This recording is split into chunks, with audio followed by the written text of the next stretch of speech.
Kailangan mo mahanap. So, hi guys, welcome to my channel. It's me again, Eva, the message is story. So, ayun na nga. We're doing a vlog today kasi, oops, I forgot my mic. So, ayun na nga. Bumili ako noong nakaraan sa mga nakapanood. Thank you po. Na-post ko na bumili ako ng DJI Osmo 360, which is okay naman siya. Pinag-aralan ko yung settings niya, and then the night na nabili ko siya, night after, medyo napansin ko, nagahang na yung pinaka-screen niya, yun sa camera. And then, so ginawa ko, baka mamaya may napindot ako or something.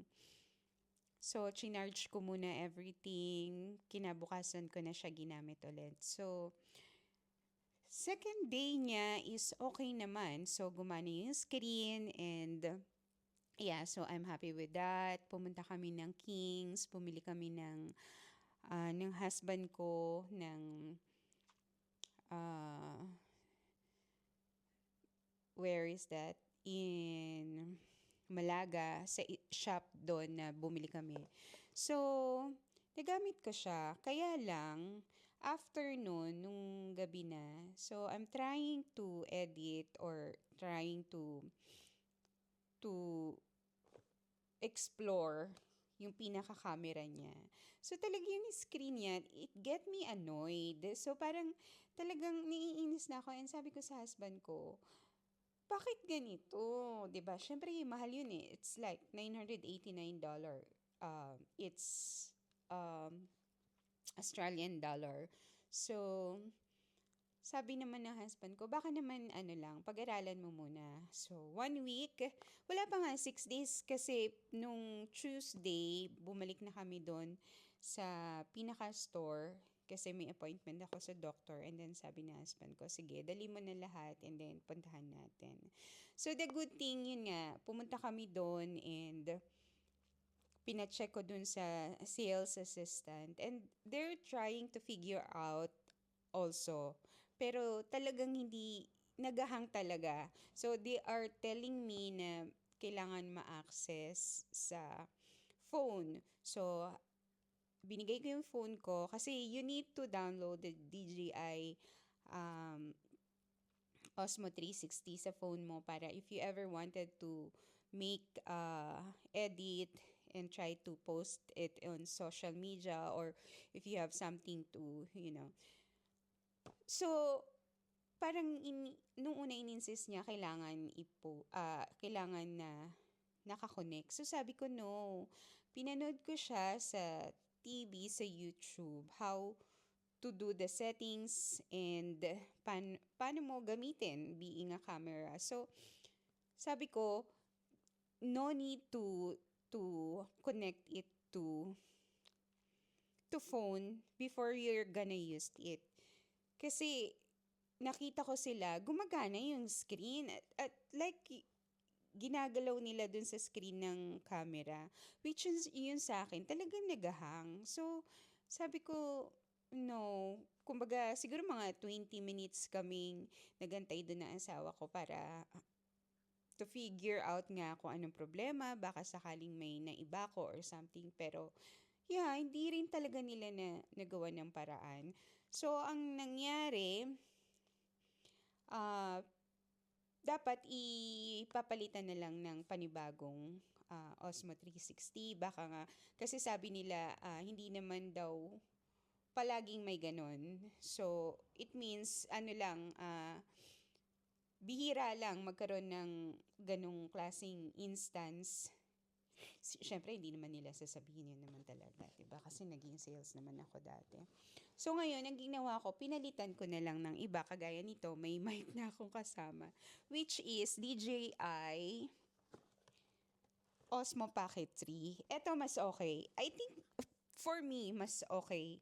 So, hindi ako nagkakaroon ng problema. And also, ginawa ko, bumili na rin din ako ng combo. Since,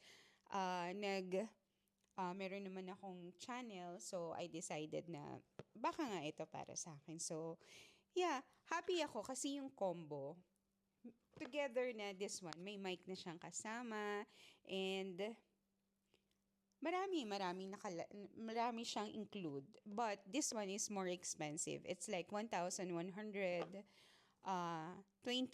in Australian dollar. So, magkano siya in peso? So, $1,129. It's $38 now, right? In the Philippines. So, it's 42,000. Yan ang amount niya. 42,902 amount nitong combo. Ang mahal pala nito. So, pag nasa Philippines ako, hindi ko to mabibili kasi wala naman akong ganito. So, anyway, I'm too grateful and blessed. At least kahit papano, napalitan siya. And now, I'm using it. And, yeah, hopefully, marami akong ma magawang content dito sa aking biniling DJI. And also, ang kaibahan lang ng DJI Pocket 3 is I think this one is more good on content creator, but the Osmo 360 is like it's waterproof, and also 360 talagang trinay ko siya. Makikita talaga buong bahay. As in talagang pag nag-video ka, bawat sulok ng bahay na to kita sa isang video. So, yun lang kagandahan. So, it's more on like, yun ang gusto mo, siguro, mas okay. But, I'm grateful kasi napalitan siya. Kasi siguro, hindi ako more on like, on 360. So, mas more on ako dito sa, what do you call that? DJI Osmo Pocket 3. So, nakikita ko rin sa mga nagvi-video.